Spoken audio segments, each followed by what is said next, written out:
সরকারি নিষেধাজ্ঞা উপেক্ষা করে শরীয়তপুরের জাজিরা উপজেলায় প্রকাশ্যে চলছে ইলিশ বেচাকেনা। স্থানীয়দের অভিযোগ, প্রশাসনের নাকের ডগায় প্রতিদিন কোটি টাকার ইলিশ বেচাকেনা হলেও কার্যকর কোনো পদক্ষেপ নেওয়া হচ্ছে না। ৪ অক্টোবর থেকে ২৫ অক্টোবর ২০২৫ পর্যন্ত দেশব্যাপী ইলিশ শিকার, পরিবহন, মজুত, বিক্রি ও বিপণনে নিষেধাজ্ঞা জারি করেছে সরকার।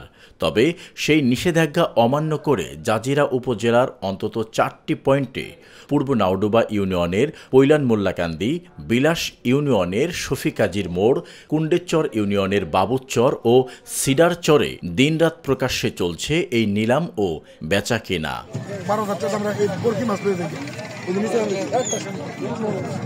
স্থানীয় সূত্রে জানা গেছে, প্রতিদিন এসব পয়েন্টে প্রায় ৫০টি সিবোট ও শত শত ইঞ্জিন চালিত নৌকা নদীতে ইলিশ শিকারে নামে।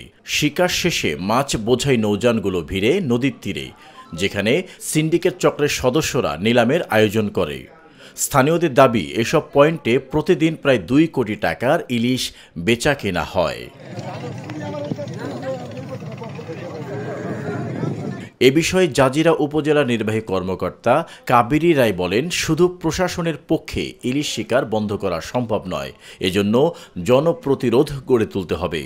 মাঝিরঘাট নৌ পুলিশ ফাঁড়ির ইনচার্জ মোশাররফ হোসেন বলেন, আমরা নদীতে দায়িত্ব পালন করি, কিন্তু ডাঙায় ইলিশ বেচা কেনা ঠেকানো উপজেলা প্রশাসন ও ডাঙার পুলিশের দায়িত্ব।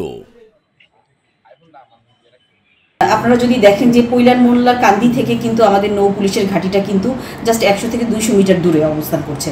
তারপরেও কিন্তু পৈলান মোল্লার কান্দিতে আমরা যতবার যাচ্ছি ততবারই দেখা যাচ্ছে যে আমরা সরে গেলে আবার এখানে জেলেরা জড়ো হচ্ছে এবং সাধারণ মানুষও কিন্তু কম দামে মাছ খাওয়ার সুযোগটা নিয়ে এখান থেকে মাছ ক্রয় করছে। এবং আমরা কিন্তু গতকালকেও আপনারা দেখবেন যে অনেক মানুষকে জরিমানা করেছি শুধুমাত্র ইলিশ ক্রয় করার জন্য। আর আমরা যখনই দেখা যাচ্ছে যে প্রশাসনের পক্ষ থেকে যখন ঘাটের দিকে চলে যাই, তখনই মানে এই জেলেদের যে নৌকা, এগুলো ঘাট থেকে দ্রুত তারা ওখানে নদীর দিকে চলে যায়।